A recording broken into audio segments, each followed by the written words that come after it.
तुमच्या माझ्या महानगरपालिकेचं कर्ज आहे। हे पाप कुणाचं आहे?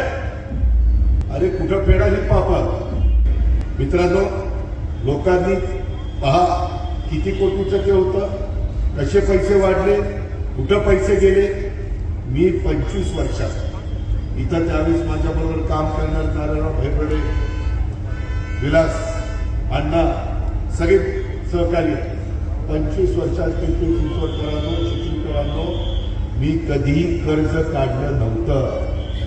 त्या महानगरपालिकेवर हे सगळे विकास करत असताना आशिया खंडातली सगळ्यात श्रीमंत महानगरपालिका होती आणि व्यवस्थित त्याच्यामध्ये बॅलन्स करायचे। Jawaharlal Nehru national urban renewal mission केंद्राचा पैसा आणला, त्याला जाऊन राज्याची दिली।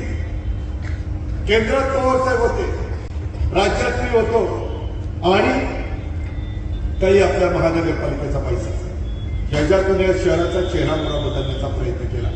आम्ही कर्ज काढलं नाही। आज तुमच्या माझ्या महानगरपालिकेचं कर्ज आहे। हे पाप कुणाचं आहे? कुणी केलं? कुणाला अधिकार दिलेला होता? अरे कुठं फेडा ही पाप। त्याचा विचार शुद्ध मतदार करणारे का नाही?